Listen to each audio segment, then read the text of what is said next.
La verdadera Iglesia, un solo cuerpo en Cristo. Prefacio. A lo largo de la historia, millones de personas han hecho una pregunta profundamente importante. ¿Cuál es la verdadera Iglesia? Algunos responden señalando a una institución. Otros mencionan una tradición religiosa. Muchos asocian la Iglesia a un edificio, a un templo o a una organización humana. Sin embargo, cuando volvemos a las Escrituras, descubrimos que la Biblia presenta una realidad mucho más profunda. El autor de la Epístola a los Hebreos describe la verdadera Iglesia de una manera sorprendente. Sino que os habéis acercado al monte Sión, y a la ciudad del Dios vivo, a la Jerusalén celestial, y a muchos millares de ángeles, a la Asamblea Universal e Iglesia de los primogénitos que están inscritos en los cielos. Hebreos 12, 22 y 23. En ese texto, la Iglesia no aparece como un edificio, ni como una institución humana. Es presentada como una Asamblea Universal, formada por aquellos cuyos nombres están inscritos en los cielos. Esa Iglesia trasciende fronteras, culturas y épocas. Incluye hombres y mujeres de todas las naciones, de todas las generaciones, unidos por una misma fe en el Dios vivo. Es el pueblo que Dios llamó para sí. Esa misma verdad aparece en las palabras del apóstol Pablo. Mas nuestra ciudadanía está en los cielos, de donde también esperamos al Salvador, al Señor Jesucristo. Filipenses 3:20. Los seguidores de Cristo viven en este mundo, pero su verdadera ciudadanía no pertenece a este sistema terrenal. Ellos son peregrinos. Ellos caminan entre las naciones. Ellos esperan la manifestación plena del reino de Dios. Por esa razón, la verdadera Iglesia no puede ser definida solamente por estructuras visibles. Ella es el pueblo redimido por Cristo, esparcido entre las naciones, unido por el Espíritu Santo y llamado a vivir como familia de Dios en este mundo. Ese pueblo no está definido por fronteras geográficas, no está definido por instituciones humanas, no está definido por templos construidos por manos humanas. Ese pueblo es conocido por Dios. Sus vidas están delante de Él. Sus nombres están escritos en los cielos. La Biblia revela que esta comunidad espiritual atraviesa generaciones. Incluye hombres y mujeres que caminaron con Dios a lo largo de los siglos. Incluye a aquellos que vivieron antes que nosotros. Incluye a los que viven hoy. E incluye a aquellos que aún nacerán hasta el día del regreso de Cristo. Es el pueblo que Dios ha llamado para sí desde el principio. Esa Iglesia existe. No es perfecta en sí misma, porque todavía camina en este mundo marcado por la fragilidad humana, pero le pertenece a Cristo, y un día será plenamente revelada. En ese día, todas las máscaras caerán, todas las ilusiones desaparecerán, y quedará en evidencia quién realmente pertenece al Señor. El propio Cristo declaró que ese pueblo oirá palabras que resonarán por toda la eternidad. Venid, benditos de mi Padre, heredad del reino preparado para vosotros desde la fundación del mundo. Evangelio de Mateo 25:34. A lo largo de los años, esta pregunta sobre la verdadera Iglesia ha aparecido con frecuencia en conversaciones personales, en estudios bíblicos y también en los mensajes enviados por personas que acompañan el canal Guardián de la Profecía. Muchos viven confundidos, otros están decepcionados con experiencias religiosas, algunos simplemente desean comprender mejor aquello que la Biblia realmente enseña. Frente a esta realidad, surgió el deseo de organizar este material de forma clara y accesible. Este libro no fue escrito con la intención de atacar congregaciones cristianas, ni de promover disputas entre denominaciones. A lo largo de la historia, las congregaciones tuvieron y continúan teniendo un papel importante en la comunión, en la enseñanza de las Escrituras, en el cuidado pastoral. Desde los primeros siglos, los cristianos se reunían en casas, en lugares públicos y con el paso del tiempo en edificios dedicados al culto. Esos lugares sirvieron y continúan sirviendo para la comunión entre los hermanos, para la enseñanza de las Escrituras y para el crecimiento espiritual. Muchas personas necesitan ser enseñadas, acompañadas y pastoreadas. Esa es una realidad humana y espiritual. No todos tienen el hábito de estudiar las Escrituras profundamente, y por esa razón la enseñanza colectiva y el pastoreo siempre han tenido su lugar dentro de la vida cristiana. Yo mismo, durante muchos años de mi vida, no leí la Biblia con la profundidad que debía. Por eso comprendo el valor que la enseñanza y la orientación espiritual pueden tener en el caminar de la fe. El objetivo de este libro no es cuestionar la existencia de las congregaciones. El objetivo es aclarar la identidad de la Iglesia. Con el paso del tiempo, el lenguaje religioso comenzó a asociar la palabra iglesia casi exclusivamente al edificio o a la institución.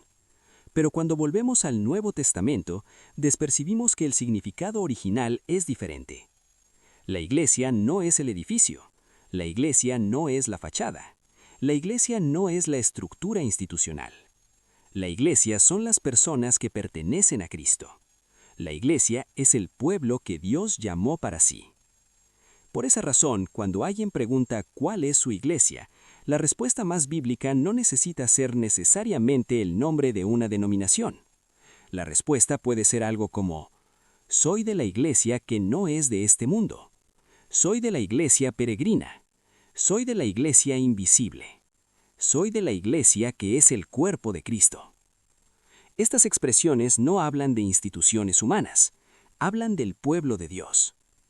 A lo largo de estas páginas volveremos repetidamente a las Escrituras para comprender cómo Dios ha formado este pueblo a lo largo de la historia. Hablaremos sobre la gracia. Hablaremos sobre el alcance de la redención. Hablaremos sobre el nuevo nacimiento. Hablaremos sobre la comunión espiritual que une a aquellos que pertenecen a Cristo. También reflexionaremos sobre la vida práctica de la fe, sobre la importancia de las congregaciones y sobre el llamado a vivir de manera digna del Evangelio. Vivimos en una época de muchas voces, muchas opiniones y muchas interpretaciones. Por eso, nada es más seguro que volver a la palabra de Dios. Que las páginas siguientes nos ayuden a redescubrir la belleza de aquello que la Biblia llama la Iglesia, el cuerpo de Cristo. Con respeto y esperanza, Eliseo Moraes. Introducción. Vivimos en un tiempo en el que muchas personas desean conocer a Dios, pero al mismo tiempo se sienten confundidas ante la gran cantidad de voces religiosas existentes en el mundo. Existen muchas tradiciones, muchas denominaciones, muchas interpretaciones y muchas estructuras organizadas que afirman representar la fe cristiana. Frente a esta realidad, una pregunta surge con frecuencia en el corazón de muchas personas. ¿Dónde está la verdadera iglesia? Algunos creen que la respuesta está en una institución específica. Otros piensan que está ligada a una tradición histórica. También hay quienes imaginan que la iglesia se define principalmente por templos, estructuras organizacionales o sistemas religiosos. Sin embargo, cuando abrimos las Escrituras y observamos atentamente la enseñanza del Nuevo Testamento, percibimos que la iglesia es presentada de una manera mucho más profunda. La iglesia es descrita como un pueblo llamado por Dios, un pueblo reconciliado por medio de Cristo, un pueblo que vive en este mundo, pero cuya verdadera identidad pertenece al reino de Dios. Los primeros cristianos comprendían esta realidad de manera muy clara. Se reunían en casas, en lugares sencillos y en diferentes ciudades. No existía una estructura centralizada como la que vemos en muchas instituciones religiosas a lo largo de la historia. Aún así, aunque estaban dispersos por diversas regiones, sabían que pertenecían a una misma comunidad espiritual. Se reconocían como parte de un mismo cuerpo. El apóstol Pablo expresó esta verdad de forma muy clara al hablar de la iglesia como el cuerpo de Cristo. Porque así como el cuerpo es uno y tiene muchos miembros, pero todos los miembros del cuerpo, siendo muchos, son un solo cuerpo, así también Cristo. Primera carta a los Corintios 12:12. Esta imagen revela algo profundamente importante. Así como el cuerpo humano está formado por muchos miembros diferentes que trabajan en armonía, también la iglesia está formada por personas diferentes, de distintos orígenes, unidas por una misma fe. Esa unidad no nace de una organización humana, nace de la obra de la gracia. nace del nuevo nacimiento espiritual. Nace de la reconciliación realizada por Cristo. A lo largo de la historia, Dios ha llamado personas para sí en diferentes lugares, culturas y generaciones. Hombres y mujeres que aprendieron a confiar en Dios, que buscaron vivir de acuerdo con la verdad y que caminaron por la fe. Algunos vivieron mucho antes de la formación de Israel. Otros vivieron en los días de los profetas. Otros vivieron en la época de los apóstoles. Y hoy, en diferentes partes del mundo, millones de personas continúan siendo llamadas para formar parte de ese pueblo. Esa comunidad espiritual, esparcida entre las naciones y a lo largo de la historia, es aquello que las Escrituras llaman la Iglesia. Ella no está limitada por fronteras humanas, no pertenece a una sola cultura, no puede ser reducida a un edificio o a una organización religiosa. Ella es el pueblo de Dios. A lo largo de este libro vamos a explorar esta realidad a la luz de las Escrituras. Vamos a observar cómo la historia de la redención se desarrolla desde los primeros capítulos de la Biblia. Vamos a comprender el alcance de la gracia, el llamado de Dios y el significado del nuevo nacimiento espiritual. También veremos cómo esta realidad espiritual se expresa en la vida práctica de los cristianos y en las congregaciones donde los hermanos se reúnen para adorar, aprender y crecer en la fe. Al hacer esta jornada por las Escrituras, tal vez podamos redescubrir algo que muchas veces se perdió a lo largo de los siglos, la verdadera identidad de la Iglesia. No como una institución meramente humana, sino como aquello que la Biblia revela desde el principio. El pueblo llamado por Dios para vivir como familia espiritual en este mundo, aguardando la manifestación plena del reino de Cristo. Parte 1. La verdadera Iglesia. Capítulo 1. La Iglesia que está en el mundo, pero no es del mundo. Una de las declaraciones más profundas hechas por Cristo acerca de sus seguidores aparece en su oración registrada en el Evangelio. Allí, hablando al Padre sobre aquellos que creerían en Él, Cristo afirmó: «Ellos no son del mundo, como tampoco yo soy del mundo». Evangelio de Juan, 17:16. Esta frase revela una verdad esencial sobre la identidad de la Iglesia. Los seguidores de Cristo viven en este mundo, trabajan, forman familias y participan en la sociedad y enfrentan los mismos desafíos que cualquier ser humano enfrenta. Sin embargo, al mismo tiempo, pertenecen a una realidad espiritual que trasciende este mundo. Viven aquí, pero su verdadera identidad no nace aquí. Esta realidad aparece repetidamente en las Escrituras. Los hombres y mujeres que caminaron con Dios a lo largo de la historia siempre fueron descritos como peregrinos, personas que caminan por la tierra, pero que saben que su verdadera patria está en otro lugar. La carta a los Hebreos describe esta condición de manera muy clara al hablar de aquellos que vivieron por la fe. Todos estos murieron en fe, sin haber recibido las promesas, sino mirándolas de lejos y confesando que eran extranjeros y peregrinos sobre la tierra. Hebreos 11:13. Este lenguaje muestra que el pueblo de Dios siempre tuvo conciencia de que su existencia no se limita a la realidad presente. Ellos caminan en este mundo, pero esperan algo mayor. Viven en la historia, pero saben que pertenecen a un propósito eterno. Por eso la fe bíblica nunca se limitó a estructuras visibles. La relación con Dios siempre fue una realidad espiritual. Abel agradó a Dios por medio de la fe. Enoc caminó con Dios. Noé halló gracia delante de Dios. Mucho antes de cualquier sistema religioso organizado, ya existían personas que pertenecían al Señor. Estas personas no estaban ligadas a instituciones humanas, estaban ligadas a Dios. A lo largo del tiempo, Dios continuó llamando personas para sí. Llamó a Abraham, prometiendo formar por medio de él un pueblo. Llamó a Israel, revelando su ley y sus caminos. Y, finalmente, por medio de Cristo, abrió el camino de la redención para todas las naciones. En ese momento de la historia, algo extraordinario ocurrió. La comunidad del pueblo de Dios dejó de estar concentrada en un solo pueblo o territorio. El mensaje del Evangelio comenzó a trasegar fronteras. Hombres y mujeres de diferentes culturas, lenguas y naciones pasaron a ser reconciliados con Dios por medio de Cristo. Fue así como la Iglesia comenzó a manifestarse de manera visible en el mundo, pero aun cuando se vuelve visible, su esencia permanece espiritual. La Iglesia no está definida por sus estructuras, está definida por su relación con Cristo. Por eso el Nuevo Testamento describe a la Iglesia como el cuerpo de Cristo.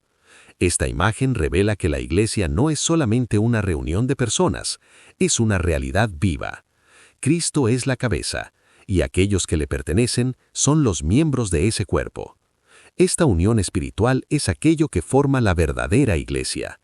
No depende de fronteras geográficas, no depende de sistemas humanos, nace de la obra de la gracia, nace del nuevo nacimiento espiritual, nace de la reconciliación que Dios realizó por medio de Cristo. Por esa razón, cuando preguntamos dónde está la Iglesia de Dios, la respuesta no puede ser encontrada solamente en edificios o instituciones. La Iglesia está donde existen personas que pertenecen a Cristo. Puede estar reunida en una casa sencilla, puede estar en una pequeña congregación, puede estar en una gran ciudad o en un lugar distante.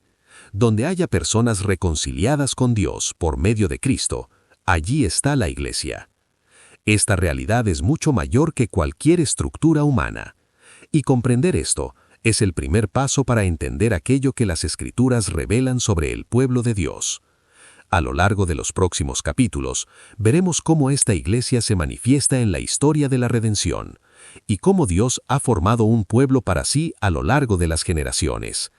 Ese pueblo vive en este mundo, pero no pertenece a él, porque su verdadera patria está en el reino de Dios. Capítulo 2. La Iglesia invisible esparcida entre las naciones. Cuando hablamos sobre la Iglesia, muchas personas piensan inmediatamente en instituciones religiosas, templos o estructuras organizadas. Esta asociación se volvió muy común a lo largo de la historia. En muchas culturas, la palabra iglesia pasó a ser utilizada casi como sinónimo de un edificio o de una organización religiosa. Sin embargo, cuando observamos atentamente las Escrituras, percibimos que la realidad del pueblo de Dios es mucho más profunda y mucho más antigua que cualquier estructura institucional. La Biblia revela que Dios siempre tuvo un pueblo. Aún antes de la formación de Israel, aún antes de la existencia de cualquier sistema religioso organizado, ya existían hombres y mujeres que caminaban con Dios por la fe. El libro de Génesis nos presenta algunos de estos ejemplos. Abel, hijo de Adán, ofreció a Dios un sacrificio que agradó al Señor. La Escritura afirma que su sacrificio fue aceptado porque nació de la fe. Enoc es descrito como alguien que caminó con Dios de tal manera que su vida se convirtió en un testimonio vivo de la comunión con el Creador. Noé, en medio de una generación marcada por la corrupción, fue hallado justo delante de Dios y recibió la misión de preservar la vida durante el juicio del diluvio. Estos hombres vivieron mucho antes de la existencia de Israel como nación. No pertenecían a un sistema religioso formal. Aún así, eran reconocidos por Dios como personas que le pertenecían. Este hecho revela algo profundamente importante. La relación con Dios no comenzó con una institución humana, nace de la fe. A lo largo de la historia bíblica encontramos también otra figura misteriosa que refuerza esta realidad. Melquisedec, descrito en las Escrituras como sacerdote del Dios Altísimo, aparece en el relato bíblico sin genealogía, sin origen nacional claramente definido y sin vínculo con la estructura religiosa que más tarde surgiría en Israel. Aún así, es reconocido como sacerdote del Dios vivo. Este episodio muestra que el conocimiento de Dios no estaba limitado a un solo pueblo o territorio. Dios siempre estuvo actuando entre los hombres, llamando personas, revelando su presencia, formando un pueblo que le pertenecía. Esta realidad aparece nuevamente en la propia historia de Abraham. Cuando la Escritura describe el momento de su muerte, afirma que él fue reunido a su pueblo. Esta expresión es profundamente significativa. Ella sugiere que ya existía una comunidad espiritual a la cual Abraham pertenecía, un pueblo que no estaba definido solamente por lazos biológicos o por estructuras políticas, un pueblo que era conocido por Dios. Este tema reaparece también en las palabras de Cristo al contar la parábola del rico y Lázaro. En esta narrativa, Jesús menciona el llamado seno de Abraham, un lugar de descanso donde los justos aguardan la consumación de las promesas de Dios. Este detalle revela algo importante. Aún antes de la manifestación plena del Evangelio, ya existía una esperanza compartida por aquellos que confiaban en Dios. Esperaban la redención. Esperaban el cumplimiento de las promesas. Esperaban el momento en que Dios realizaría plenamente su obra en la historia. Esta realidad ayuda a comprender aquello que podemos llamar Iglesia invisible. La Iglesia invisible está compuesta por todos aquellos que pertenecen a Dios. No está limitada por fronteras geográficas. No está confinada a una sola institución. Incluye hombres y mujeres que vivieron en diferentes épocas y lugares, pero que fueron llamados por Dios para formar parte de este pueblo. La Escritura afirma que Dios escribió una ley moral en el corazón humano. El apóstol Pablo explica esta realidad al decir que aún aquellos que no recibieron la ley de Moisés demuestran poseer una conciencia moral que da testimonio de aquello que es justo. Esta verdad revela que Dios nunca dejó a la humanidad completamente sin luz. En todas las épocas, Él ha llamado personas para sí. Por eso, cuando hablamos de la verdadera Iglesia, necesitamos comprender que ella es mayor que aquello que logramos ver. Existe la Iglesia visible, formada por las comunidades cristianas que se reúnen alrededor del mundo, pero existe también la Iglesia invisible, formada por todos aquellos que verdaderamente pertenecen a Dios. Esta Iglesia invisible atraviesa generaciones. Une a los patriarcas, los profetas, los apóstoles y a todos aquellos que a lo largo de la historia fueron reconciliados con Dios por la fe. Es el pueblo de Dios esparcido entre las naciones. Es la comunidad espiritual que encuentra su unidad en Cristo. Y es esta realidad la que comenzaremos a explorar con más profundidad en los próximos capítulos, al observar cómo la gracia y la redención se manifiestan a lo largo de la historia. Capítulo 3.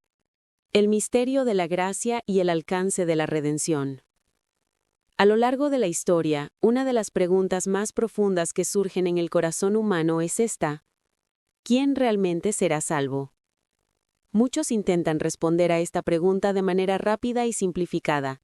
Sin embargo, cuando abrimos las Escrituras, percibimos que la respuesta es más profunda que cualquier fórmula religiosa.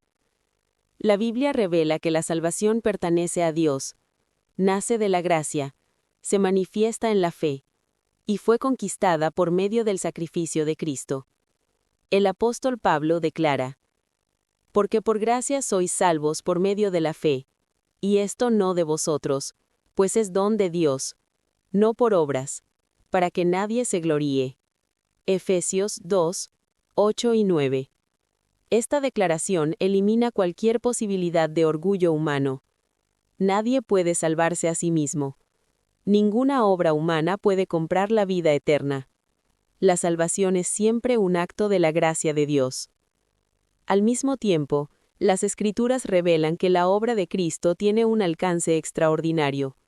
El apóstol Juan escribe: «Él es la propiciación por nuestros pecados, y no solamente por los nuestros, sino también por los de todo el mundo». Primera de Juan 2, 2. Esto significa que la cruz no fue un evento limitado a un pequeño grupo de personas o a una determinada época de la historia. La cruz tiene un alcance universal. Cristo murió por la humanidad.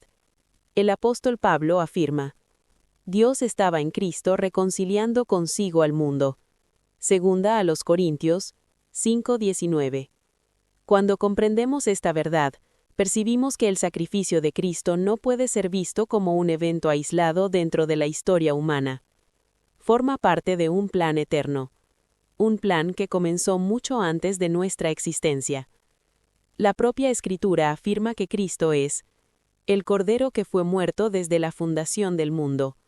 Apocalipsis 13:8. Esta afirmación revela que el plan de redención no fue una improvisación divina. Desde el principio, Dios conocía la caída de la humanidad, y desde el principio, Dios había preparado el camino de la redención.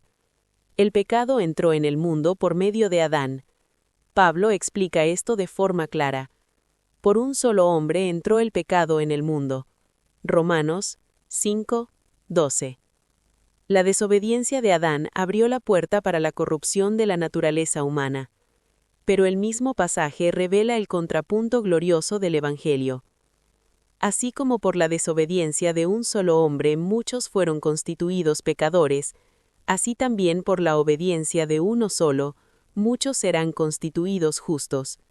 Romanos 5:19. Aquello que comenzó con la caída encuentra su respuesta en la cruz.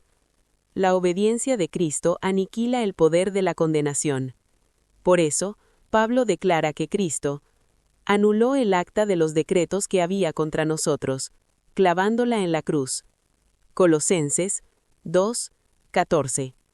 La cruz no fue solamente un símbolo religioso, fue un acto de redención delante de Dios. Sin embargo, al mismo tiempo que la Biblia afirma la grandeza de la gracia, también nos recuerda que la salvación permanece como un misterio ligado a la soberanía divina. Pablo cita las palabras del propio Dios: «Tendré misericordia de quien yo tenga misericordia». Romanos 9:15. Esta afirmación nos conduce a un terreno de profunda reverencia. Dios es soberano. Él conoce el corazón humano. Él conoce la historia de cada persona. Él conoce a aquellos que le pertenecen. Por eso la Escritura declara: «El Señor conoce a los que son suyos». Segunda a Timoteo 2:19. Esta realidad nos impide asumir el papel de jueces de la eternidad. Cristo advirtió: «No juzguéis, para que no seáis juzgados». Mateo 7:1. Solamente Dios conoce plenamente el corazón humano. Solamente Él conoce la extensión de la luz que cada persona recibió a lo largo de la vida. La propia Biblia afirma que Dios escribió una ley moral en el corazón de la humanidad. El apóstol Pablo explica: «Cuando los gentiles, que no tienen ley, hacen por naturaleza lo que es de la ley, muestran que la obra de la ley está escrita en sus corazones». Romanos 2:14 y 15. Esto significa que Dios nunca dejó a la humanidad sin testimonio. Desde las eras más antiguas, Dios ha llamado a personas para sí. Antes incluso de la ley de Moisés, encontramos hombres que caminaron con Dios. Abel ofreció un sacrificio que agradó al Señor. Enoc caminó con Dios. Noé fue considerado justo. Melquisedec era sacerdote del Dios Altísimo.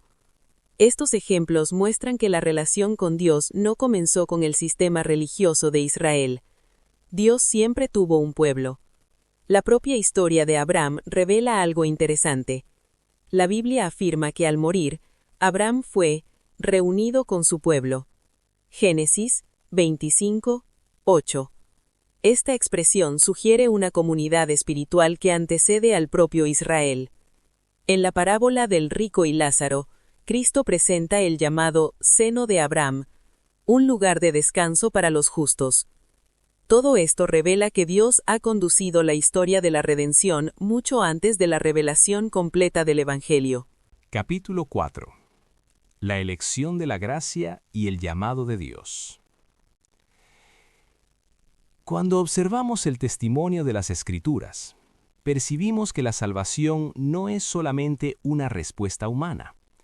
También involucra la iniciativa de Dios. Cristo declaró: «No me elegisteis vosotros a mí, yo os elegí a vosotros». Evangelio de Juan 15:16. Esta declaración revela el misterio de la elección divina. Dios llama, Dios atrae, Dios escoge. Pero al mismo tiempo, la respuesta humana también aparece en la historia de la redención. Cristo afirma: «Al que a mí viene, no le echaré fuera». Evangelio de Juan 6:37.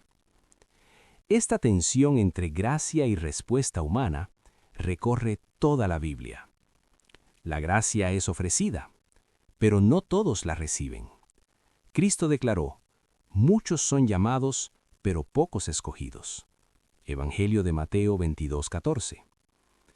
Por eso el Evangelio no puede ser reducido a un sistema mecánico de salvación. No basta escuchar, no basta conocer. Es necesario nacer de nuevo. Cristo dijo: «Os es necesario nacer de nuevo».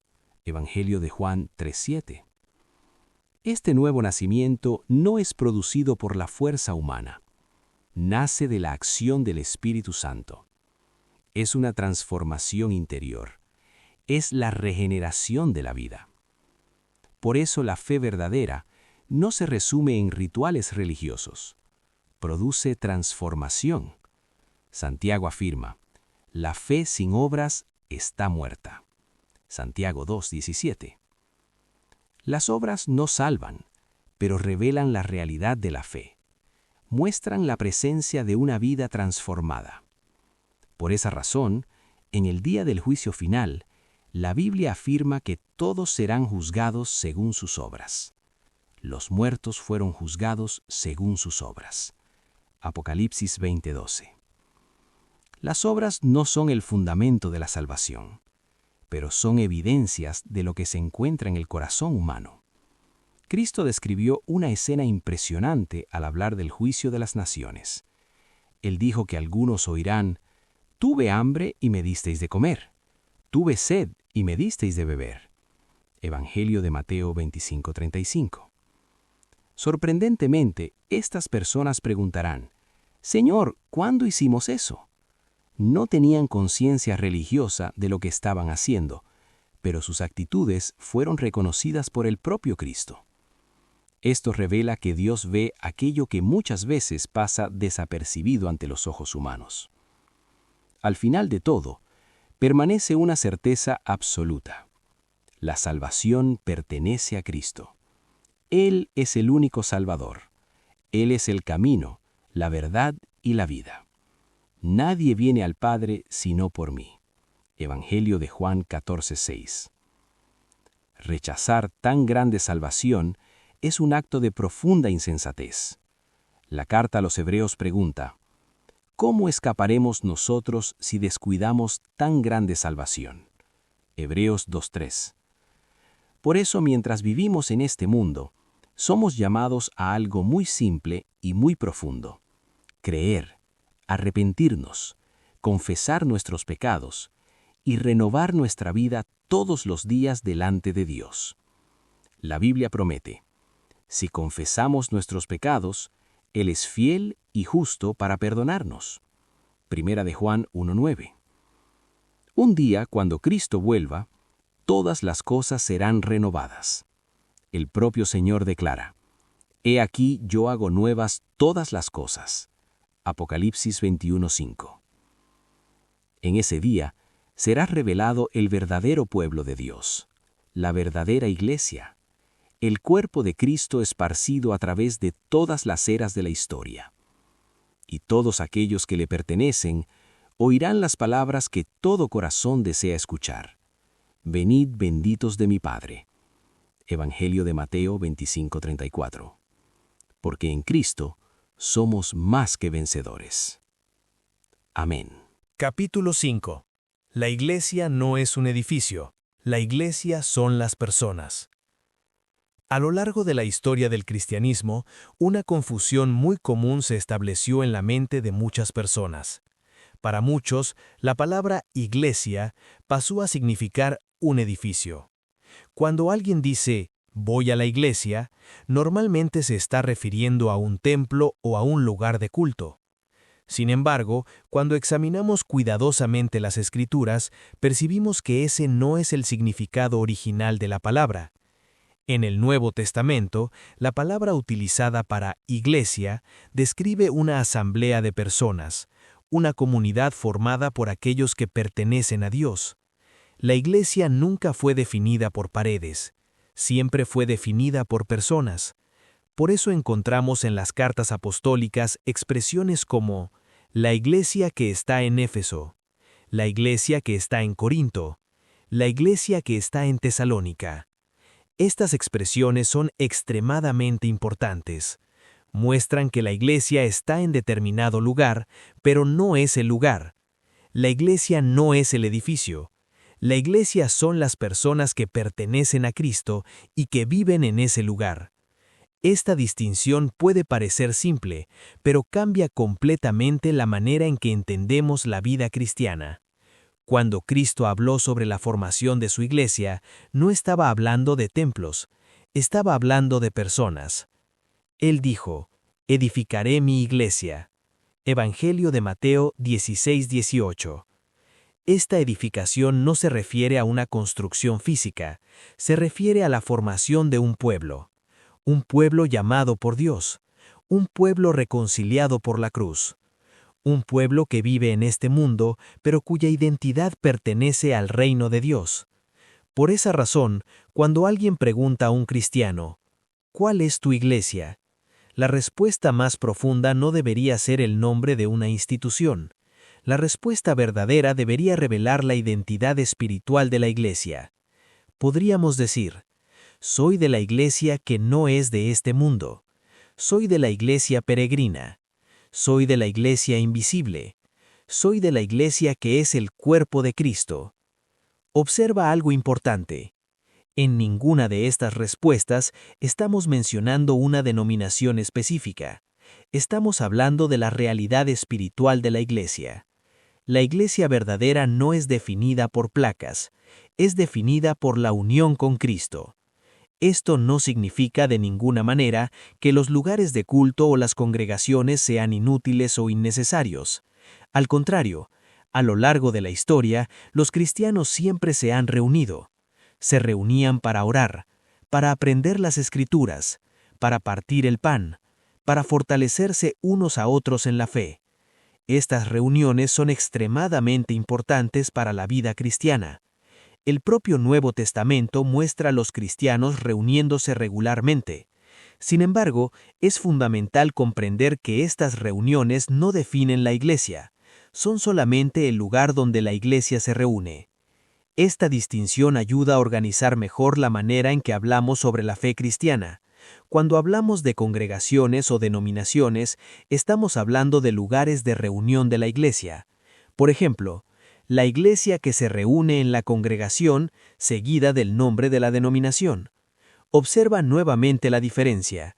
La iglesia no es la denominación. La iglesia se reúne en ese lugar. Esta manera de entender la iglesia evita dos errores muy comunes. El primer error es creer que solamente una institución específica representa la totalidad de la iglesia de Cristo. El segundo error es imaginar que la iglesia está limitada a estructuras humanas. La verdadera iglesia de Cristo es mucho mayor. Está esparcida entre las naciones. Incluye personas de diferentes culturas, tradiciones e historias. Todos aquellos que pertenecen a Cristo forman parte de ese cuerpo. Por esa razón, cuando hablamos sobre la iglesia verdadera, debemos recordar que no puede ser reducida a un sistema religioso. Es una realidad espiritual. Está formada por personas que fueron reconciliadas con Dios por Cristo, personas que recibieron el nuevo nacimiento, personas que caminan por la fe. Estas personas pueden reunirse en diferentes congregaciones, pueden pertenecer a diferentes tradiciones, pero continúan siendo parte del mismo cuerpo.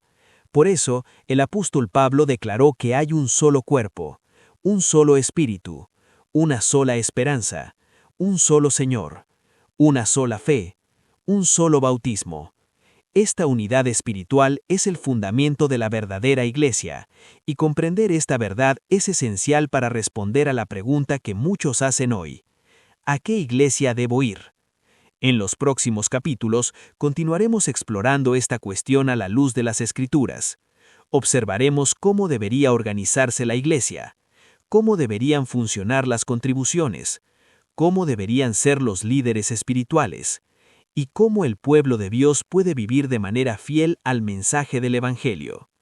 Pero antes de entrar en estos temas, necesitamos comprender algo aún más profundo. La Iglesia verdadera no nació en las instituciones humanas, nació en el corazón de Dios, y es conducida por Él a lo largo de la historia.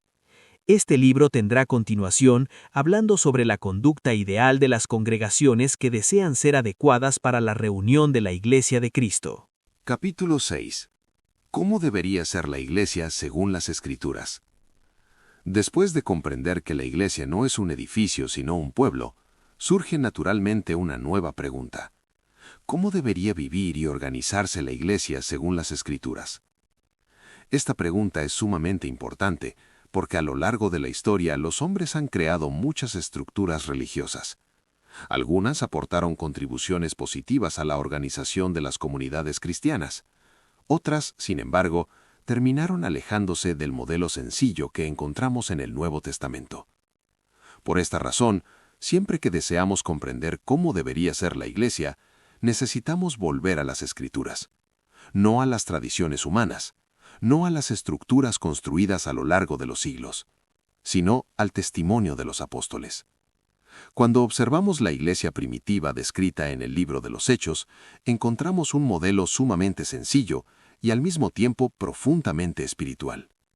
La Escritura describe la vida de la Iglesia de la siguiente manera: y perseveraban en la doctrina de los apóstoles, en la comunión, en el partimiento del pan y en las oraciones. Hechos 2:42.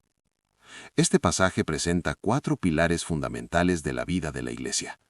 Primero, la doctrina de los apóstoles.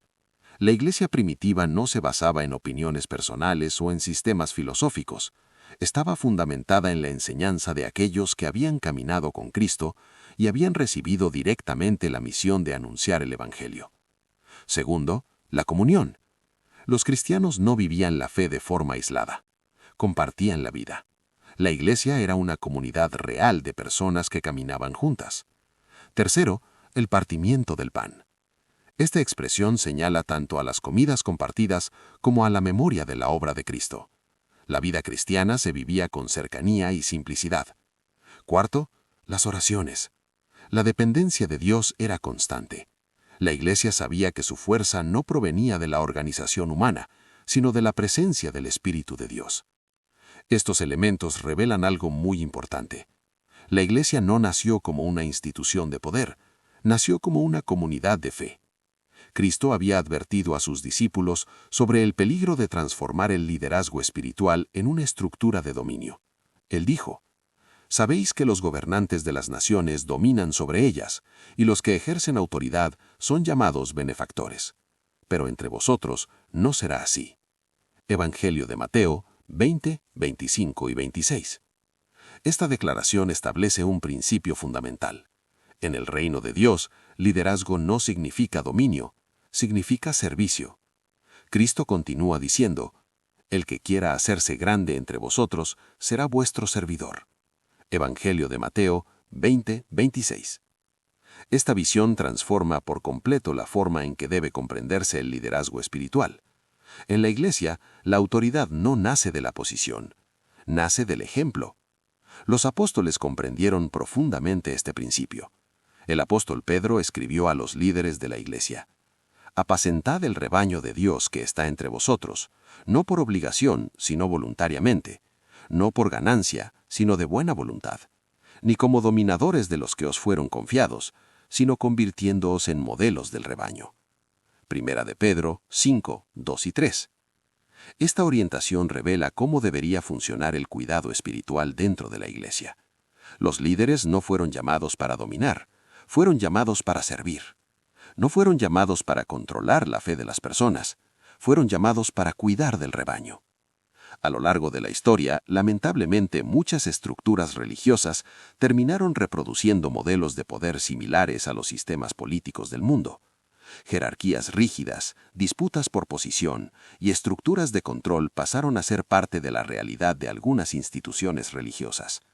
Sin embargo, cuando regresamos al modelo presentado en las Escrituras, nos damos cuenta de que el llamado de la Iglesia es completamente distinto. La Iglesia fue llamada a reflejar el carácter de Cristo: humildad, servicio, amor, cuidado mutuo. Estas son las señales de la verdadera comunidad cristiana. Por esta razón, al hablar sobre la Iglesia verdadera, no podemos mirar únicamente las estructuras externas. Necesitamos observar el fruto de la vida espiritual. Cristo enseñó un principio muy sencillo y al mismo tiempo muy profundo. Por sus frutos los conoceréis. Evangelio de Mateo 7:16. Este principio sigue siendo válido hasta el día de hoy. La verdadera Iglesia se reconoce por su fruto, por el amor, por la verdad, por la fidelidad a la enseñanza de las Escrituras y por la vida transformada de aquellos que pertenecen a Cristo. En los próximos capítulos continuaremos explorando cómo esta comunidad espiritual debería vivir en la práctica. Hablaremos sobre un tema que a lo largo de la historia ha generado muchas discusiones dentro de las comunidades cristianas: las contribuciones. ¿Cómo deberían funcionar las ofrendas? ¿Cómo manejaba los recursos la Iglesia primitiva? ¿Cómo evitar abusos y distorsiones en este campo? Estas preguntas serán tratadas a la luz de las Escrituras, buscando comprender el modelo que encontramos en el testimonio apostólico. Porque comprender la vida práctica de la Iglesia también es parte de comprender lo que significa ser parte del cuerpo de Cristo. Capítulo 7. Las contribuciones en la Iglesia. Lo que dicen las Escrituras. A lo largo de la historia de la Iglesia, pocos temas han generado tanta confusión como el asunto de las contribuciones. En muchas comunidades cristianas, este tema se ha vuelto sensible y a veces incluso motivo de división. Algunas personas comenzaron a desconfiar de las instituciones religiosas debido a abusos financieros. Otras comenzaron a creer que contribuir es una obligación pesada, casi como un impuesto espiritual. Por eso es importante volver nuevamente a las Escrituras, no para repetir tradiciones humanas, sino para comprender cómo los primeros cristianos trataban este asunto. Cuando observamos el testimonio del Nuevo Testamento, percibimos que la contribución siempre estuvo ligada a dos principios fundamentales: generosidad y voluntariedad. El apóstol Pablo orientó a los cristianos de Corinto, diciendo: cada uno dé según propuso en su corazón, no con tristeza ni por necesidad, porque Dios ama al que da con alegría. Segunda a los Corintios 9:7. Este pasaje revela algo muy importante. La contribución cristiana no debe nacer de la presión. No debe nacer de la manipulación. Debe nacer del corazón. La ofrenda verdadera es un acto de gratitud, un gesto de generosidad, una expresión de amor. En los primeros tiempos de la Iglesia, los cristianos compartían sus recursos de manera espontánea. El libro de Hechos describe esta realidad con palabras muy fuertes. Todos los que creían estaban juntos y tenían todas las cosas en común. Hechos 2:44. Esto no significa que todos estaban obligados a entregar todo lo que poseían. Significa que había un espíritu de solidaridad y cuidado entre los hermanos. Cuando alguien tenía una necesidad, la comunidad se movilizaba para ayudar. Este espíritu aparece nuevamente en otro momento descrito en el libro de Hechos. No había entre ellos ningún necesitado. Hechos 4:34. La contribución, por lo tanto, tenía un propósito claro: cuidar de las necesidades de la comunidad, sostener a aquellos que dedicaban su vida a la enseñanza y al cuidado espiritual, y ayudar a los hermanos que estaban pasando por dificultades. El propio apóstol Pablo enseñó que aquellos que trabajan en el ministerio espiritual pueden ser sostenidos por la comunidad. Él escribe: Así también ordenó el Señor a los que anuncian el Evangelio, que vivan del Evangelio. Primera a los Corintios 9, 14. Esta orientación muestra que el sustento de aquellos que sirven en la obra no es algo incorrecto. Al contrario, forma parte del cuidado de la comunidad. Sin embargo, la propia vida de Pablo revela un equilibrio importante. En varias ocasiones, él trabajó con sus propias manos para no convertirse en una carga para las iglesias. El libro de Hechos relata que Pablo ejercía el oficio de hacer tiendas. Este detalle muestra que el ministerio nunca debe ser visto como una forma de enriquecimiento. Es un llamado para servir. Por eso el apóstol Pedro también advirtió a los líderes espirituales: apacentad el rebaño de Dios que está entre vosotros, no por ganancia deshonesta, sino con buena voluntad. Primera de Pedro 5, 2. Esta advertencia continúa siendo extremadamente actual. Siempre que el Evangelio es transformado en un instrumento de explotación financiera, algo está profundamente mal. El mensaje de Cristo nunca fue construido sobre la búsqueda de riqueza. Fue construido sobre el amor, el servicio y la generosidad. Esto no significa que la iglesia no necesite recursos. Cualquier comunidad organizada necesita medios para funcionar. Existen gastos con lugares de reunión. Existen necesidades de ayuda social. Existen proyectos misioneros e iniciativas de cuidado de los necesitados. Todo esto requiere recursos, pero la diferencia fundamental está en la manera en que esos recursos son obtenidos y utilizados. En el modelo bíblico, la contribución nace del corazón. No es una tasa obligatoria, no es una negociación espiritual, es un acto de gratitud. Cuando una comunidad vive este principio con equilibrio, las contribuciones dejan de ser un peso. Se convierten en una expresión de comunión, una forma de participar en la obra de Dios, una manera de cuidarnos unos a otros. En los próximos capítulos continuaremos explorando otros aspectos importantes de la vida de la iglesia. Hablaremos sobre el cuidado espiritual, el pastoreo y el papel de aquellos que son llamados a servir en el liderazgo. Porque comprender el funcionamiento de la comunidad cristiana también forma parte de comprender lo que significa vivir como parte del cuerpo de Cristo. Capítulo 8. La Iglesia Peregrina.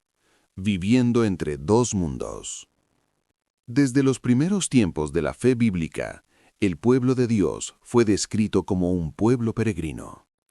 Esta expresión aparece repetidamente en las Escrituras para describir la condición espiritual de aquellos que pertenecen a Dios. Ellos viven en este mundo, pero no pertenecen a Él. Esta realidad ya era comprendida por los patriarcas mucho antes de la formación de la Iglesia en el Nuevo Testamento. La carta a los Hebreos describe esta condición al hablar de hombres y mujeres que vivieron por la fe. Todos estos murieron en la fe, sin haber recibido las promesas, pero viéndolas de lejos, y confesaron que eran extranjeros y peregrinos sobre la tierra. Hebreos 11, 13. Esta declaración revela algo profundo sobre la vida espiritual.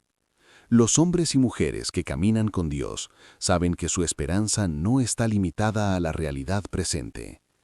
Ellos viven en este mundo, trabajan, construyen familias, participan en la sociedad, pero saben que su verdadera patria está en otro lugar. El apóstol Pablo expresa esta misma realidad al escribir a los cristianos de Filipos. Nuestra ciudadanía está en los cielos. Filipenses 3:20. Esta afirmación no significa que los cristianos desprecien la vida en este mundo. Significa que comprenden que la realidad presente no es el destino final de la historia. El mundo actual es transitorio. Está marcado por el pecado, por la injusticia y por la fragilidad de la condición humana. Por eso, la esperanza cristiana siempre estuvo dirigida hacia algo mayor, hacia la restauración de todas las cosas, hacia el reino de Dios plenamente manifestado, hacia la vida eterna. Esta conciencia moldea profundamente la forma en que los cristianos viven. Participan de la vida en este mundo, pero no se dejan dominar por los valores que gobiernan el sistema del mundo. Cristo explicó esta realidad en su oración por sus seguidores.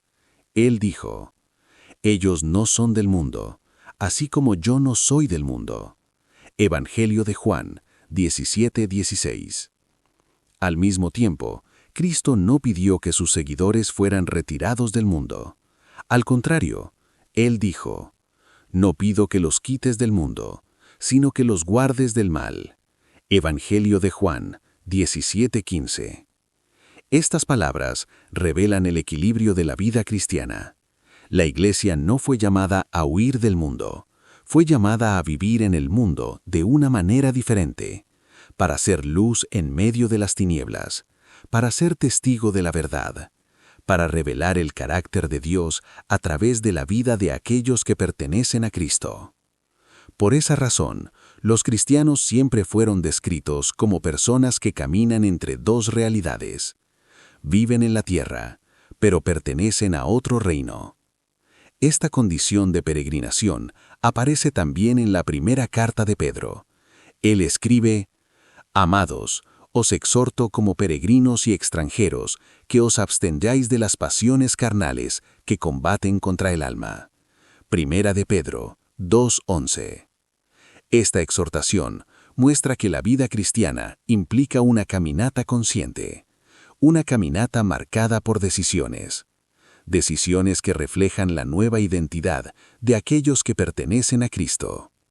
La Iglesia peregrina no vive solamente para los valores pasajeros de este mundo, vive a la luz de la eternidad. Esta esperanza también aparece en las promesas hechas por Cristo.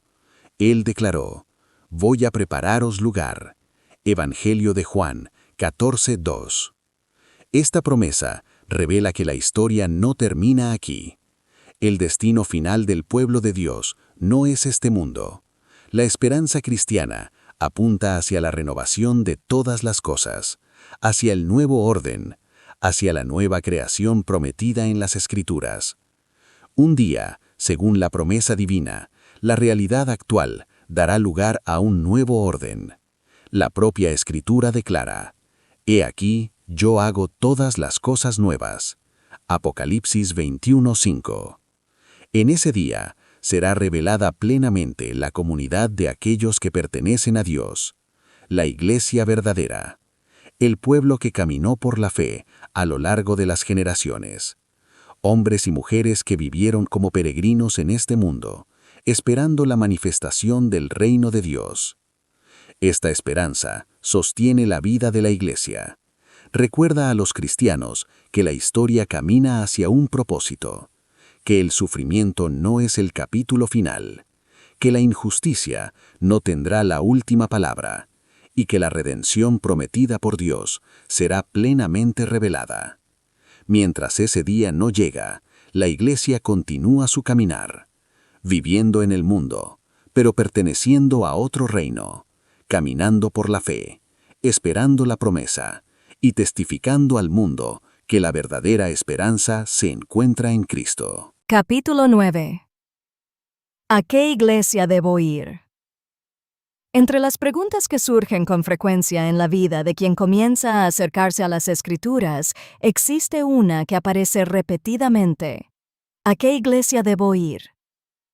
Esta pregunta es sincera.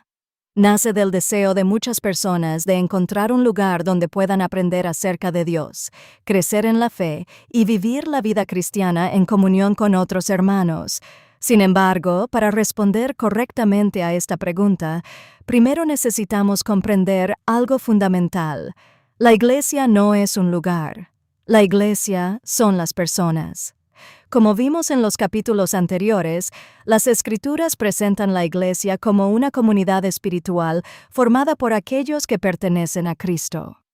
Ella es el cuerpo de Cristo. Ella es el pueblo de Dios. Ella es la comunidad de aquellos que fueron reconciliados con Dios por medio de la gracia. Por esa razón, cuando alguien pregunta, ¿cuál es tu iglesia?, la respuesta más profunda no debería comenzar con el nombre de una institución, debería comenzar con la identidad espiritual de la iglesia. Podríamos decir, soy de la iglesia que no es de este mundo, soy de la iglesia peregrina, soy de la iglesia invisible, soy de la iglesia que es el cuerpo de Cristo. Estas expresiones revelan una verdad importante. La iglesia verdadera no está limitada por estructuras humanas. Ella existe donde existen personas reconciliadas con Dios por medio de Cristo. Esto no significa que las congregaciones o los lugares de culto sean innecesarios. Al contrario, desde los primeros tiempos de la fe cristiana, los discípulos de Cristo se reunían regularmente. Se reunían para orar, para aprender las Escrituras, para fortalecer la comunión, para partir el pan. Estas reuniones son extremadamente importantes para el crecimiento espiritual. El libro de Hebreos presenta una orientación clara sobre esto. No dejemos de congregarnos, como es costumbre de algunos. Hebreos 10, 25. Este pasaje muestra que la vida cristiana no fue pensada para ser vivida en aislamiento. Los cristianos necesitan unos de otros, necesitan comunión, necesitan ánimo, necesitan aprender juntos. Por eso existen las congregaciones. Ellas son lugares donde la iglesia se reúne. Pero es importante comprender la diferencia. La congregación no es la iglesia, es el lugar donde la iglesia se reúne. Cuando comprendemos esta distinción, podemos responder a la pregunta inicial de una manera más equilibrada. La pregunta no debería ser solamente ¿cuál iglesia es la verdadera?, sino también ¿en qué congregación puedo crecer en la fe, aprender las Escrituras y caminar con otros hermanos? Existen muchas congregaciones cristianas esparcidas por el mundo. Algunas pertenecen a tradiciones históricas, otras surgieron en diferentes momentos de la historia. Cada una posee sus características, sus formas de organización y sus tradiciones. Por eso, al buscar una congregación, lo más importante no es el nombre de la institución, lo más importante es observar si esa comunidad busca permanecer fiel a las Escrituras, si la enseñanza está basada en la Biblia. Si Cristo es presentado como el centro de la fe, si hay amor entre los hermanos, si existe humildad en el liderazgo, si el Evangelio es anunciado con sinceridad, Cristo dejó un principio muy simple para reconocer la autenticidad espiritual. Él dijo, «Por sus frutos los conoceréis». Evangelio de Mateo 7, 16. Este principio continúa siendo válido. La verdadera comunidad cristiana se reconoce por el fruto, por el amor, por la verdad, por la fidelidad a las Escrituras, por la transformación de vida. Por eso, cuando alguien pregunta a qué iglesia debe ir, la respuesta no es simplemente indicar una denominación específica. La respuesta es orientar a la persona a buscar una comunidad donde la palabra de Dios sea enseñada con fidelidad y donde Cristo sea verdaderamente honrado. Porque por encima de cualquier institución humana, la verdadera iglesia continúa siendo aquello que las Escrituras revelan, el cuerpo de Cristo, un pueblo esparcido entre las naciones, un pueblo formado por personas que pertenecen a Dios, un pueblo que vive en este mundo, pero cuya esperanza está en el reino eterno. Capítulo 10. El cuerpo de Cristo, esparcido por el mundo. Cuando comprendemos que la iglesia no es un edificio, ni una institución limitada por fronteras humanas, comenzamos a percibir algo extraordinario revelado en las Escrituras. La Iglesia de Cristo está esparcida por el mundo. No pertenece a una sola nación. No pertenece a una sola cultura. No pertenece a una sola tradición religiosa. La iglesia verdadera está formada por personas que fueron reconciliadas con Dios por medio de Cristo y que ahora forman parte del mismo cuerpo espiritual. El apóstol Pablo explicó esta realidad de manera muy clara al escribir: Pues en un solo espíritu, todos nosotros fuimos bautizados en un solo cuerpo. Primera a los Corintios 12, 13. Esta declaración revela la unidad profunda de la iglesia. No importa el origen, no importa la cultura, no importa la historia personal. Todos aquellos que pertenecen a Cristo fueron incorporados en el mismo cuerpo. Por eso Pablo continúa explicando: Ahora bien, vosotros sois el cuerpo de Cristo y, individualmente, miembros de ese cuerpo. Primera a los Corintios 12, 27. Esta imagen es extremadamente importante. Así como el cuerpo humano posee muchos miembros diferentes, manos, pies, ojos, oídos, también la iglesia está formada por personas diferentes que ejercen funciones diferentes. Esta diversidad no es un problema. Forma parte de la propia naturaleza del cuerpo. El apóstol explica: el cuerpo no es un solo miembro, sino muchos. Primera a los Corintios 12, 14.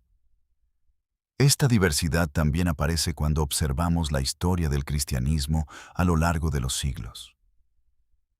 El mensaje del Evangelio se expandió por diferentes regiones del mundo. Cristianos surgieron en diferentes culturas. Comunidades fueron formadas en diferentes contextos históricos. Con el tiempo surgieron diferentes tradiciones y diferentes formas de organización de las congregaciones. Algunas de estas tradiciones enfatizaron ciertos aspectos de la fe. Otras desarrollaron prácticas diferentes de culto. Esto llevó al surgimiento de diversas denominaciones cristianas a lo largo de la historia. Para muchas personas, esta diversidad parece ser un problema. Pero cuando miramos las Escrituras, percibimos que la unidad de la Iglesia no depende de la uniformidad institucional. Depende de la unión con Cristo. La verdadera unidad de la Iglesia es espiritual. Nace de la fe. Nace del nuevo nacimiento. Nace de la obra de la gracia. Por esa razón, personas que pertenecen a diferentes congregaciones pueden continuar siendo parte del mismo cuerpo, si pertenecen a Cristo, si viven por la fe, si caminan en la verdad del Evangelio. Ellas forman parte de la misma comunidad espiritual. Esta realidad aparece de forma muy clara en la visión presentada en el libro del Apocalipsis. Allí encontramos una descripción impresionante del pueblo de Dios reunido delante del trono divino. La Escritura declara: una gran multitud que nadie podía contar, de todas las naciones, tribus, pueblos y lenguas. Apocalipsis 7, 9. Esta visión revela la amplitud del plan de Dios. La iglesia no es un movimiento local, es un pueblo global, un pueblo formado a lo largo de la historia. Un pueblo reunido entre diferentes naciones, un pueblo unido por la redención realizada por Cristo. Esta realidad también nos recuerda que muchas veces la iglesia verdadera no es fácilmente reconocida por las estructuras visibles. Puede estar presente en comunidades simples. Puede estar en pequeñas congregaciones. Puede estar en lugares donde el nombre de Cristo es seguido con sinceridad. La verdadera iglesia no se mide por el tamaño de las instituciones. Se mide por la fidelidad al Evangelio, por el amor entre los hermanos, por la transformación de vida de aquellos que pertenecen a Cristo. Por eso, cuando hablamos sobre la iglesia verdadera, necesitamos mirar más allá de las estructuras humanas. Necesitamos mirar aquello que Dios está haciendo en el corazón de las personas. Porque es allí donde la iglesia nace, en el corazón transformado por la gracia. A lo largo de los próximos capítulos caminaremos hacia la conclusión de esta reflexión. Vamos a recordar la identidad de la Iglesia. Vamos a reafirmar la esperanza que sostiene al pueblo de Dios. Y vamos a recordar que, por encima de todas las estructuras humanas, existe una realidad espiritual que permanece. La Iglesia de Cristo, el cuerpo esparcido por el mundo, llamado por Dios, redimido por la gracia y destinado a la eternidad. Capítulo 11. La iglesia que Cristo está edificando. Cuando hablamos sobre la verdadera iglesia, existe una declaración hecha por Cristo que se convierte en el fundamento de toda nuestra comprensión. Él dijo: «Edificaré mi iglesia, y las puertas del infierno no prevalecerán contra ella». Evangelio de Mateo 16:18. Esta afirmación contiene una verdad poderosa. La iglesia pertenece a Cristo. No es una creación humana. No nació de un sistema religioso. No fue fundada por instituciones ni por estructuras organizacionales. Fue establecida por el propio Cristo. Cuando Él declaró que edificaría su iglesia, estaba anunciando el inicio de una obra espiritual que atravesaría generaciones. Una obra que no dependería de la fuerza humana, una obra sostenida por la acción de Dios. A lo largo de la historia, muchas instituciones religiosas surgieron. Algunas desempeñaron papeles importantes en la preservación de las Escrituras y en la propagación del mensaje cristiano. Otras, lamentablemente, se alejaron de la enseñanza original del Evangelio. Pero a pesar de las fallas humanas, la promesa de Cristo continúa siendo válida. Él continúa edificando su iglesia. Esto significa que la verdadera iglesia no depende de la perfección de las instituciones humanas, depende de la fidelidad de Dios. Cristo es el fundamento de la iglesia. El apóstol Pablo escribió: «Porque nadie puede poner otro fundamento que el que ya está puesto, el cual es Cristo». Primera a los Corintios 3:11. Esta afirmación establece un principio esencial. Siempre que la iglesia se aparta de Cristo como fundamento, corre el riesgo de perder su identidad. Cuando las tradiciones humanas comienzan a ocupar el lugar central, cuando los sistemas religiosos se vuelven más importantes que la palabra, cuando las estructuras de poder sustituyen el espíritu de servicio, algo comienza a desviarse del propósito original de la iglesia. Por eso, las Escrituras constantemente llaman al pueblo de Dios a volver al fundamento. Cristo. Él es la piedra angular. La carta a los Efesios declara: «Edificados sobre el fundamento de los apóstoles y de los profetas, siendo Cristo la principal piedra del ángulo». Efesios 2:20. Esta imagen de la piedra angular es muy significativa. En la construcción antigua, la piedra angular era la piedra que alineaba toda la estructura del edificio. Si esa piedra estuviera fuera de posición, toda la construcción quedaría comprometida. De la misma manera, Cristo es el punto de referencia que mantiene a la iglesia alineada con la voluntad de Dios. Cuando la iglesia permanece firme en ese fundamento, continúa siendo aquello que fue llamada a ser: una comunidad de fe, un pueblo reconciliado, una familia espiritual. A lo largo de la historia, muchas crisis surgieron dentro de la iglesia. Aparecieron herejías, ocurrieron divisiones, se produjeron persecuciones. Aún así, la promesa de Cristo nunca dejó de cumplirse. La iglesia continúa existiendo, continúa extendiéndose por el mundo, continúa siendo formada por personas que encuentran en Cristo el camino de la reconciliación con Dios. Esta realidad muestra que la iglesia verdadera no depende de estructuras humanas para sobrevivir, depende de la fidelidad de aquel que prometió edificarla. Cristo continúa llamando a las personas, continúa transformando vidas, continúa reuniendo hombres y mujeres de diferentes culturas y naciones para formar un pueblo que le pertenece.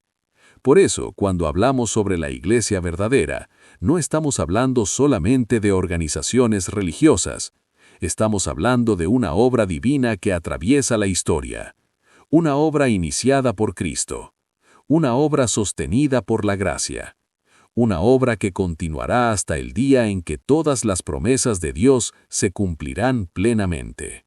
Capítulo 12. La esperanza de la Iglesia. A lo largo de la historia, la Iglesia siempre ha vivido sostenida por una esperanza.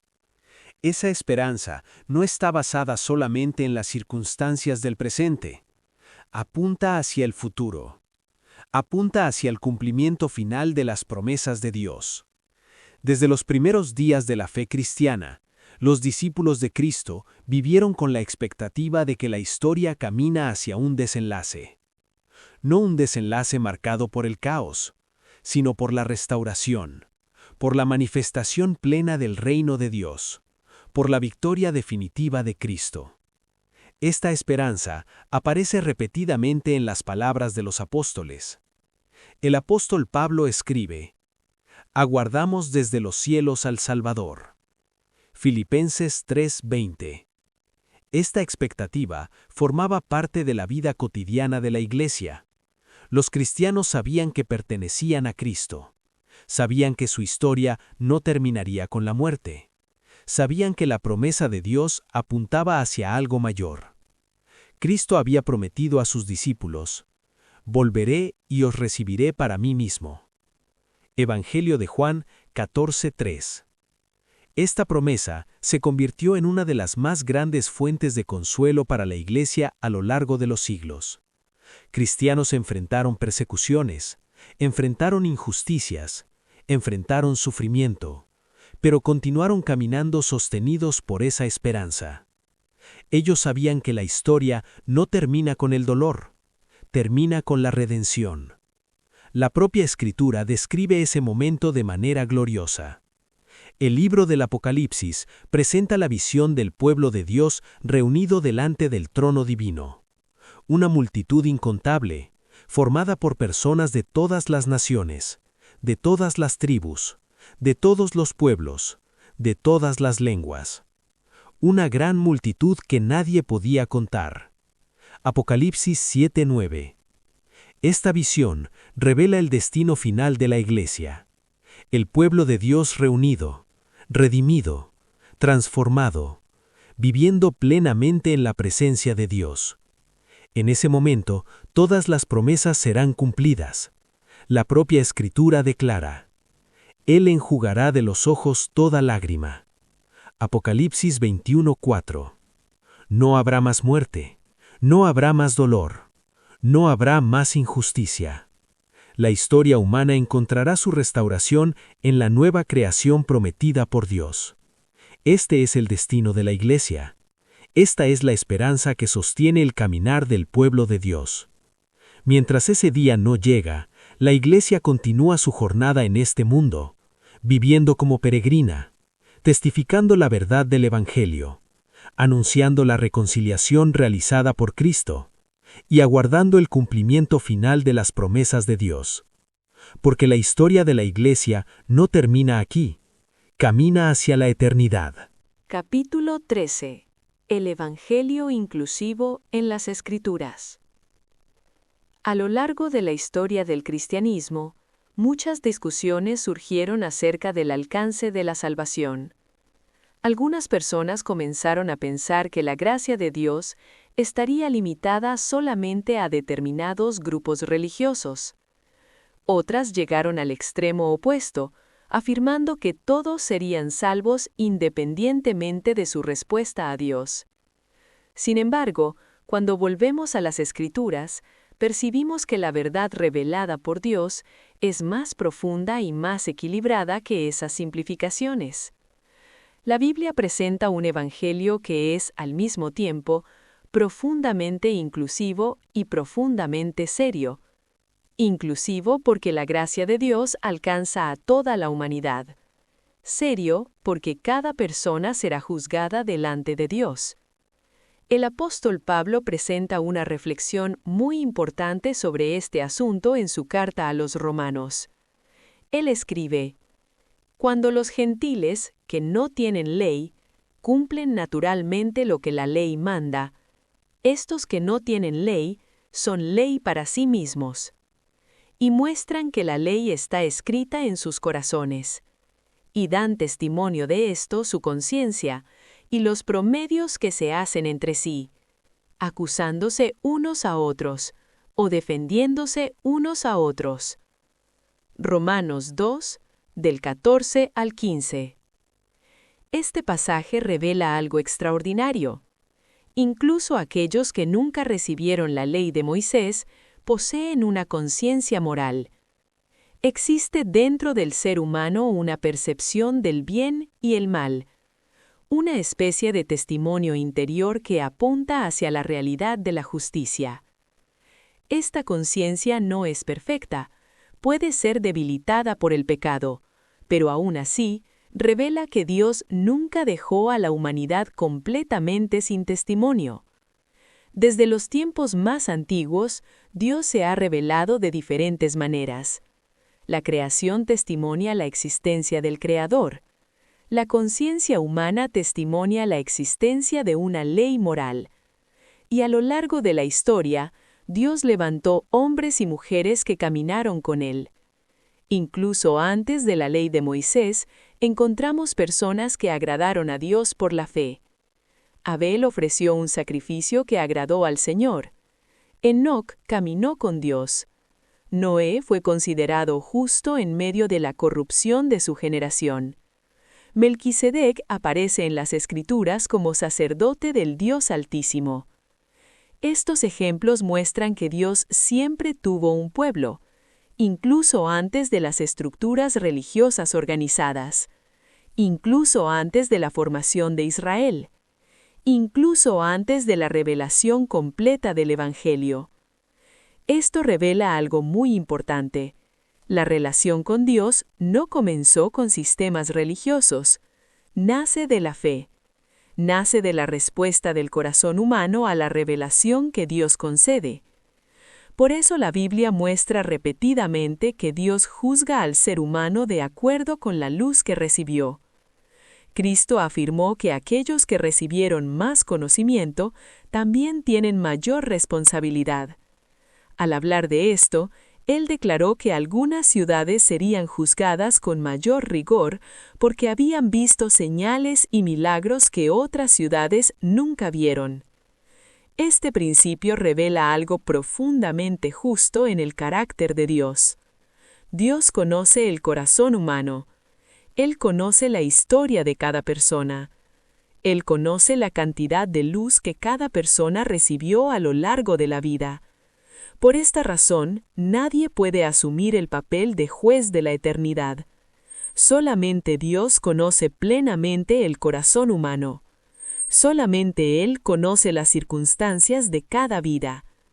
Al mismo tiempo, las Escrituras afirman con claridad que la salvación fue realizada por medio de Cristo. Él es el mediador entre Dios y los hombres. Él es el camino de la reconciliación. Él es el Redentor de la humanidad. Esto significa que toda salvación, en cualquier época de la historia, encuentra su fundamento en la obra de Cristo. Incluso aquellos que vivieron antes de la manifestación del Evangelio fueron alcanzados por la gracia que sería revelada plenamente en la cruz. La redención no comenzó en la cruz, fue revelada en la cruz. Ya formaba parte del plan eterno de Dios. Por eso la Escritura afirma que Cristo es el Cordero que fue muerto desde la fundación del mundo. Apocalipsis 13, 8. Esta declaración muestra que el plan de la redención antecede la propia historia humana. Desde el principio Dios conocía la caída de la humanidad, y desde el principio Él había preparado el camino de la redención. Esta realidad nos ayuda a comprender algo muy importante. La gracia de Dios es mayor de lo que muchas veces imaginamos. Alcanza personas en diferentes épocas. Alcanza personas en diferentes culturas. Alcanza personas en diferentes circunstancias de la historia. Esto no significa que todos serán salvos automáticamente. Las Escrituras dejan claro que existe responsabilidad humana delante de Dios. existe arrepentimiento, existe fe, existe transformación, pero también significa que la gracia de Dios no puede ser limitada por las fronteras humanas. Dios conoce a los que le pertenecen, y en el día en que todas las cosas sean reveladas, veremos que el pueblo de Dios siempre fue mayor de lo que imaginábamos.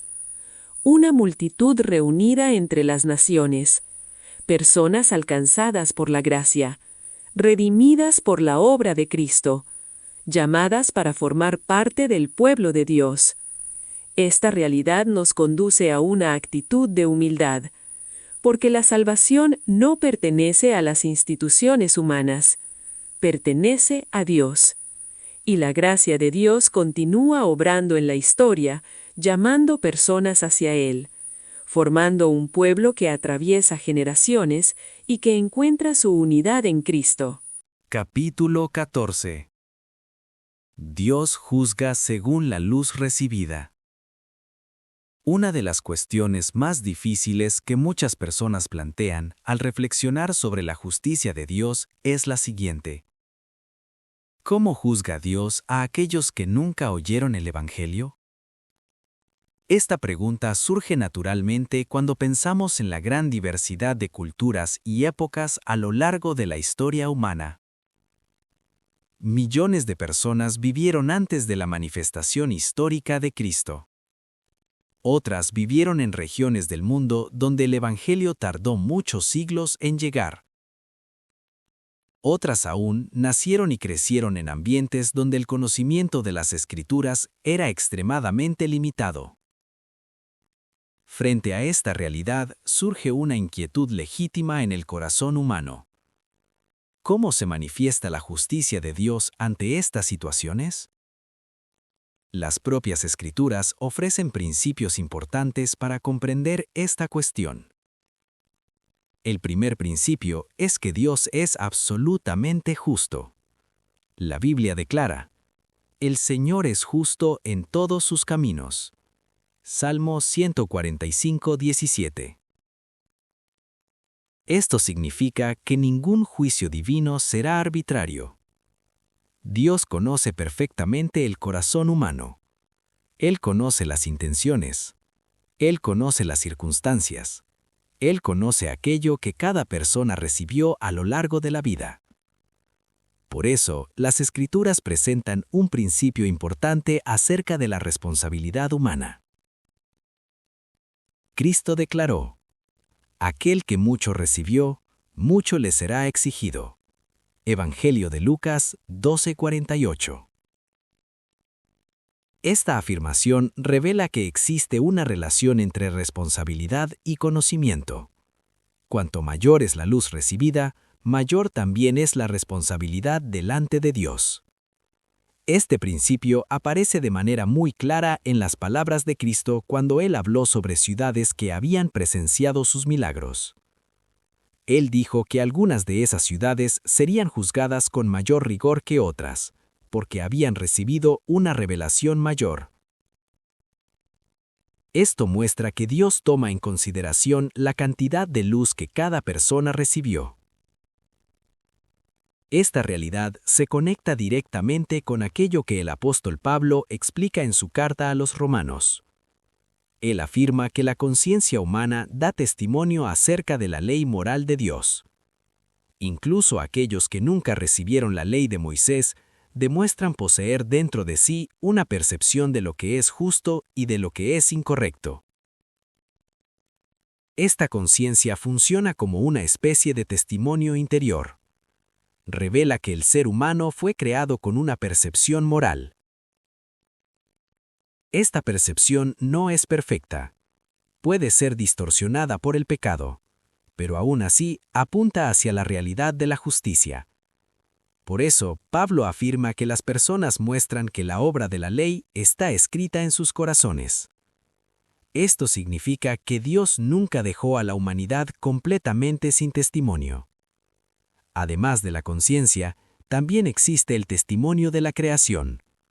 La propia naturaleza apunta hacia la existencia del Creador.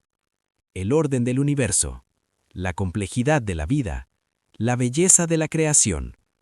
Todo esto funciona como un testimonio silencioso de la existencia de Dios. Por esa razón, la Biblia afirma que los seres humanos no pueden alegar completa ignorancia acerca de la realidad divina.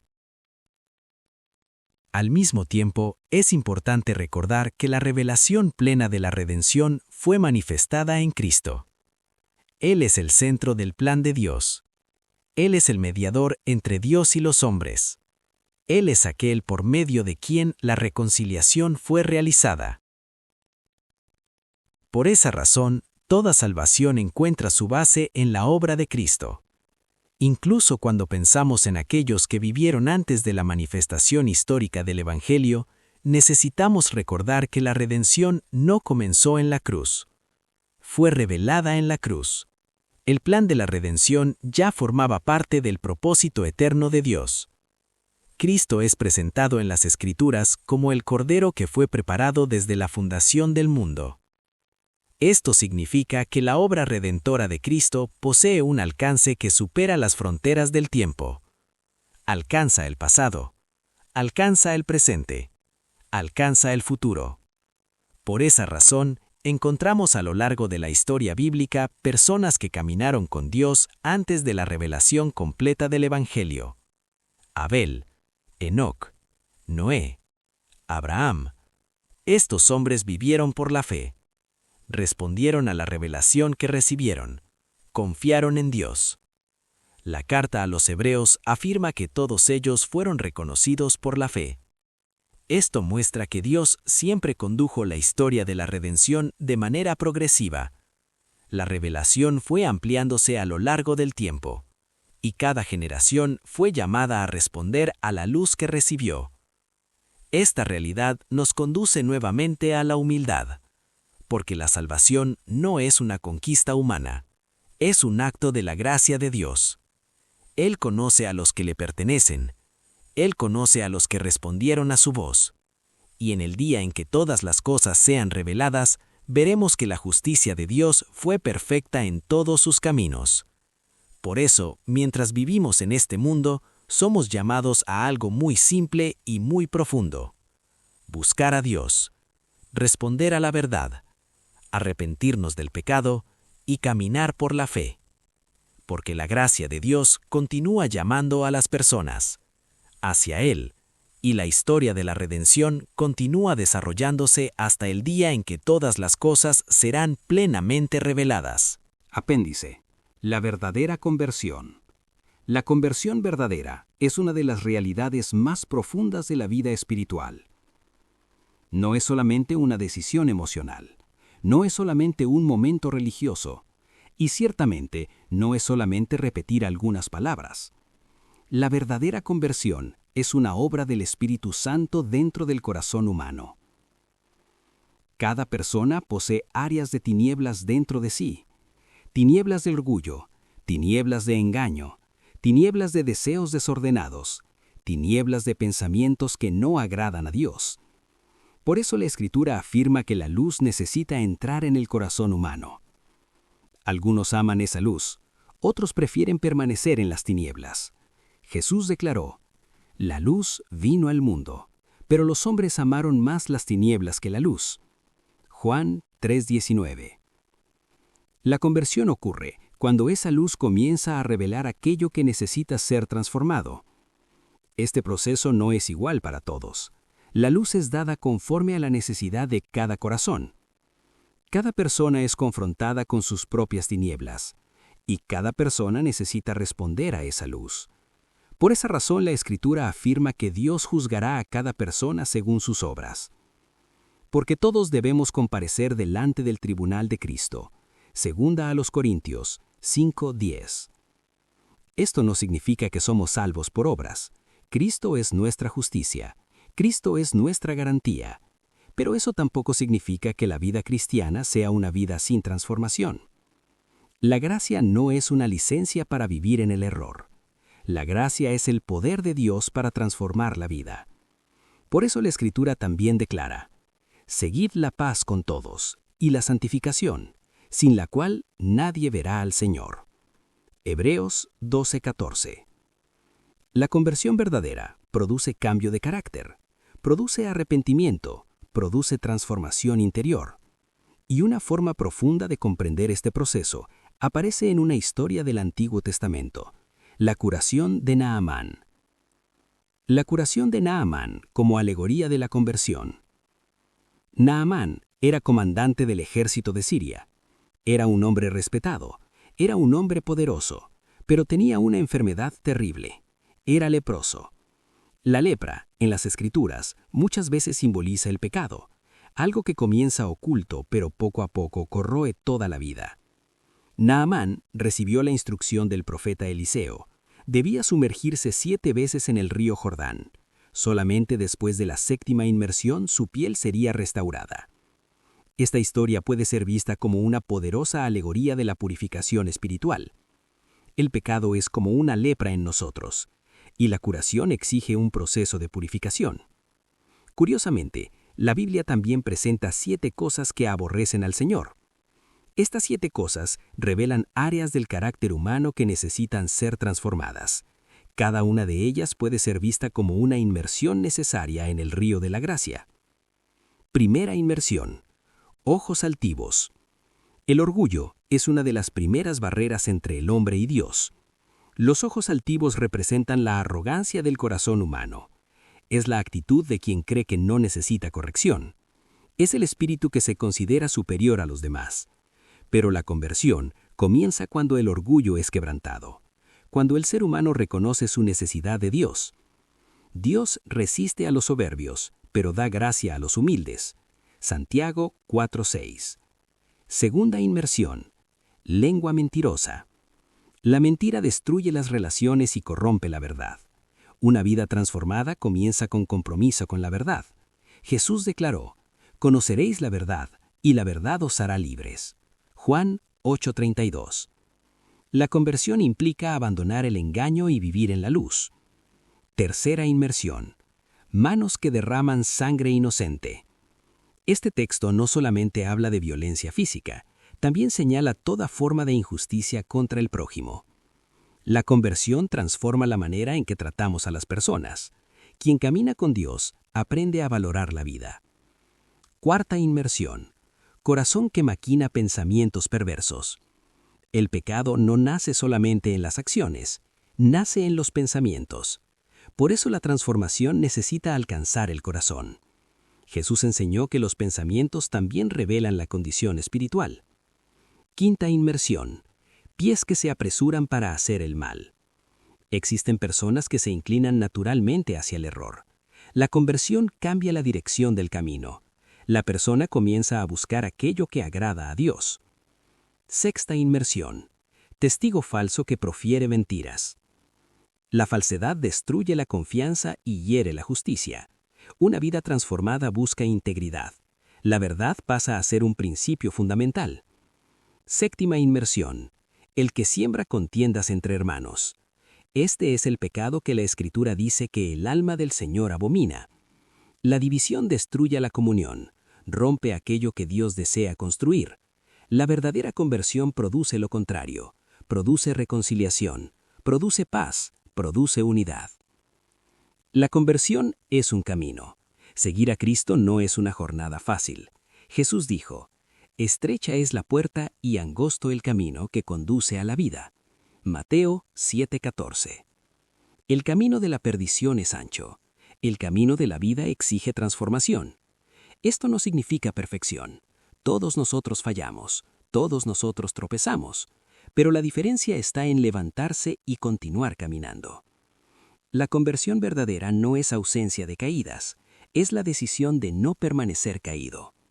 Cristo es nuestra justicia, Cristo es nuestra garantía, pero eso tampoco significa que la vida cristiana sea una vida sin transformación. La gracia no es una licencia para vivir en el error. La gracia es el poder de Dios para transformar la vida.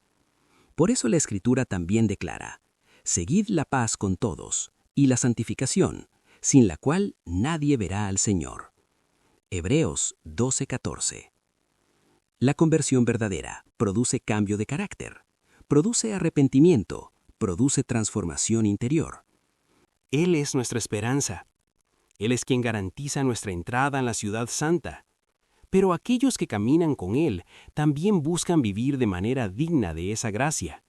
Ellos no se conforman con el pecado, luchan contra él, se levantan cada vez que caen, porque saben que un día comparecerán delante de Dios, y en ese día cada corazón será revelado. Por eso necesitamos buscar a Dios todos los días, necesitamos escuchar su palabra, necesitamos permitir que la luz de Cristo ilumine nuestro corazón, porque el adversario trabaja constantemente para oscurecer el entendimiento humano. Él intenta impedir que las personas conozcan la verdad, pero la verdad libera, y la verdad es Jesús. Por eso seguimos caminando, incluso cuando fallamos, incluso cuando caemos. Nos levantamos y seguimos hasta el final, porque aquel que comenzó la buena obra en nosotros es fiel para completarla, y es en Cristo donde está nuestra esperanza. Amén.